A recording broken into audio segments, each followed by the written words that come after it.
بسم اللہ الرحمن الرحیم نحمدہ ونصلی علی رسول الکریم۔ تو دوستو بزرگوں، ہمارا جو سیرت کے موضوع پہ جو موضوع چل رہا تھا، تو ہماری موضوع یہاں تک پہنچا تھا کہ آپ علیہ الصلوۃ والسلام نے مدینے والوں سے بیعت لی، اور پھر اسی بیعت میں جب آپ صلی اللہ علیہ وسلم جا رہے تھے تو حضرت عباس رضی اللہ تعالیٰ نے، جو آپ کے چاچا تھے، وہ بھی ساتھ چلے۔ انہوں نے کہا یا رسول اللہ، مجھے بھی آپ اجازت دیں تو میں بھی آپ کے ساتھ چلوں۔ آپ علیہ الصلوۃ والسلام نے فرمایا کیوں، کہ تم تو مسلمان نہیں ہو؟ تو حضرت عباس نے فرمایا یا رسول اللہ، یہ بات آپ کی صحیح ہے کہ مسلمان نہیں ہو، پر وہ مدینے والے آپ کو نقصان نہ پہنچائے، تو میرا دل چاہتا ہے کہ میں آپ کے ساتھ چلوں۔ دوسری باتیں تو اپنی جگہ پر رشتہ داری کا واسطہ مجھے اپنے ساتھ لے کے چلو۔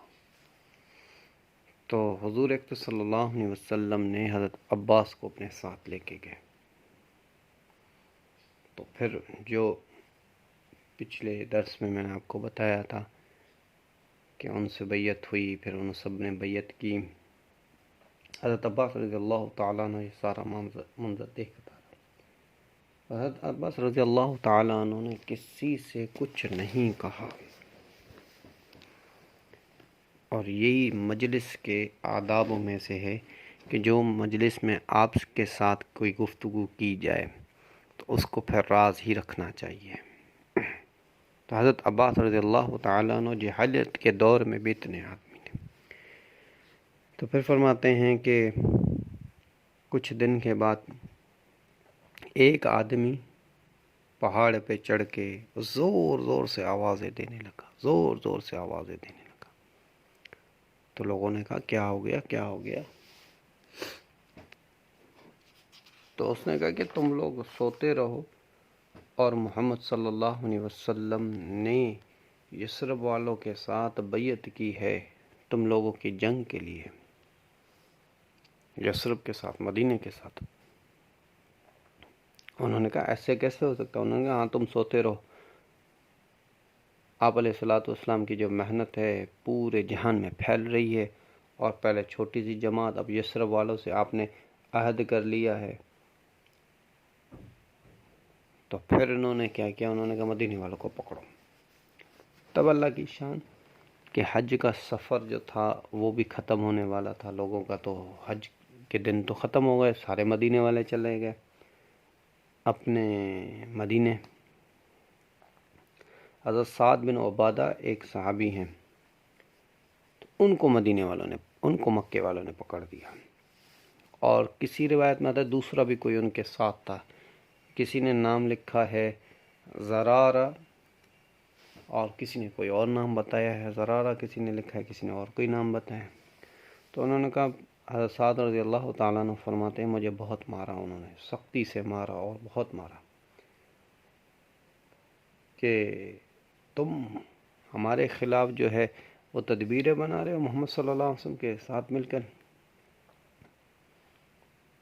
حضرت سعد رضی اللہ تعالیٰ عنہ کے ایک دوست تھے جبیر ابن مطم، تو ان کو جب، وہ بھی قریش مکہ میں سے تھے، ان کو جب یہ پتہ چلا کہ سعد رضی اللہ تعالیٰ عنہ کو مکے والوں نے پکڑ لیا ہے، تو فوراً ان کے پاس گئے، ان کو کہا کہ تم لوگوں نے سعد کو کیوں پکڑا ہوا ہے؟ پاگل ہو؟ جو مدینے والے اتنے زیادہ، اور تم اس کے آدمی کو مار دو گے وہ تمہیں چھوڑ دیں گے؟ اور اس ایک نے کیا کیا؟ اگر بیعت کیے تو ساروں نے کیے، اس ایک نے کیا کیا؟ تو ایسے کر کے جبیر ابن مطم نے ان کو چھڑایا،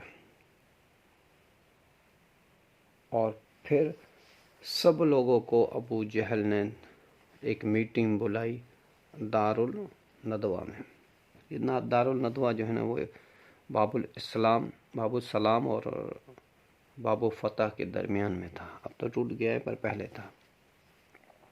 ایک آدمی تھا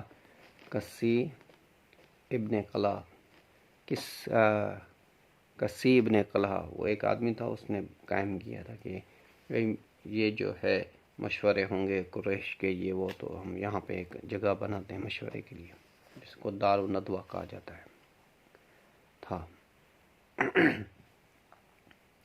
تو سب کو انہوں نے بلایا، انہوں نے کہا کہ کوئی وہ شخص نہ آئے جس کا تعلق محمد صلی اللہ علیہ وسلم سے ہو یا قریش سے ہو، عبد المطلب سے ہو، عبد المناف سے ہو، یا محمد صلی اللہ علیہ وسلم، یا کوئی مدینے والے کا دوست بھی نہ ہو،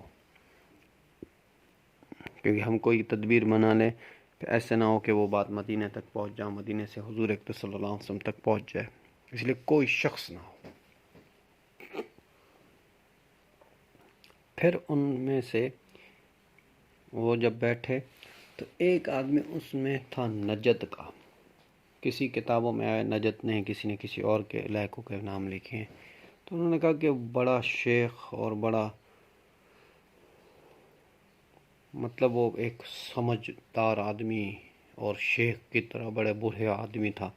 تو میں نے کہا یار یہ، اور نجد کے لوگ جو تھے اور اوپر والے جو لوگ تھے وہ تھوڑے سے طاقت والے اور بڑے اور جنگجو لوگ ہوتے تھے، میں نے کہا یہ تو بڑا صحیح ہے، اور اسی کے لیے لوگ نجد والوں سے کہتے ہیں کہ وہ نہیں، وہ نجد کے تو لوگ نہیں تھے، پر میں ایسے کسی کوئی قسم تھا ان کا، تو اللہ ہی جانتا ہے کیا ہے۔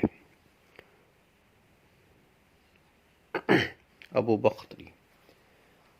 تو پھر قریش نے جو مشورہ کیا، انہوں نے یہ مشورہ کیا، ایک آدمی نے رائے دیا، انہوں نے کہا کہ کمال ہے، ابو جہل نے کہا کہ محمد صلی اللہ علیہ وسلم کا دین جو ہے پوری دنیا میں پھیل رہا ہے اور ہم ادھر کے ادھر ہی بیٹھے ہیں، اور اب تو چھوڑو، اب تو انہوں نے مدینے والوں سے بیعت کر دی ہے ہم سے لڑنے کے لیے، تو ایسے نہ ہو کہ کل پرسوں ہم سے، تو اس قصے کو ختم کرتے ہیں۔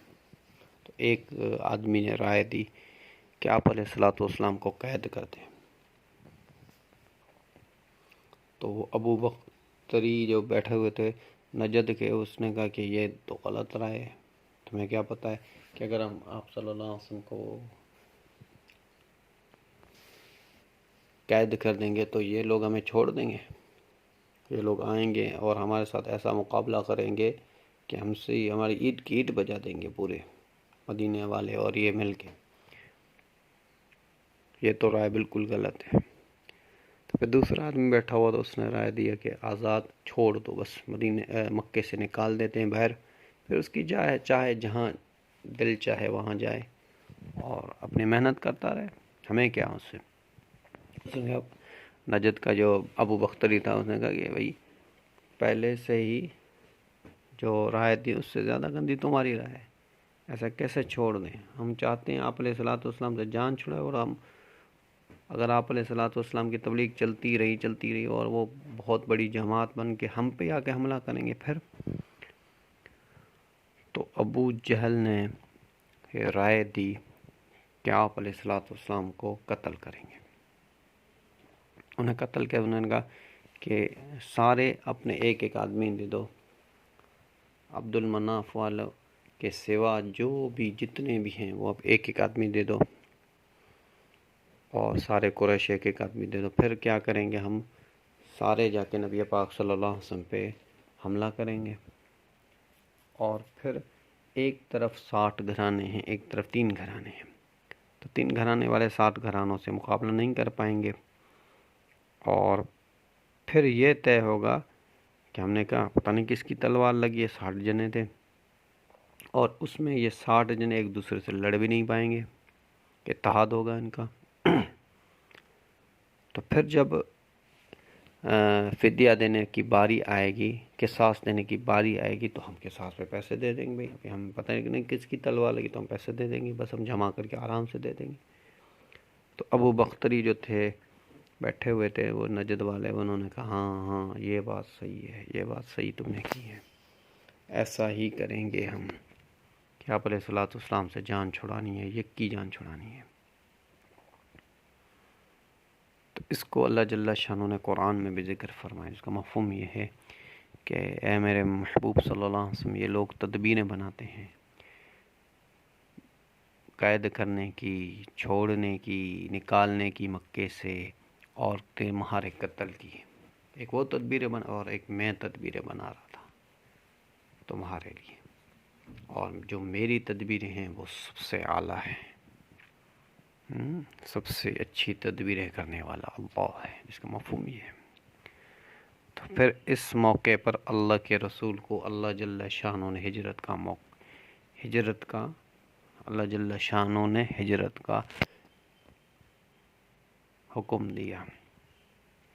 تو انشاءاللہ بات چلتی رہے گی آگے. انشاءاللہ ہجرت کا موضوع جب ہوگا شروع تو پوری کوشش کرتے ہیں کہ ہر ایک لمحہ جو ہے وہ ہم آپ کے سامنے رکھیں. آپ علیہ الصلوۃ والسلام کی سیرت کا یہ ممکن تو نہیں ہے، پر کوشش کر رہے ہیں. اللہ ہمارے سننے کو، ہمارے بولنے کو، آپ کے سننے کو سب قبول فرمائے. وما علینا الا البلاغ.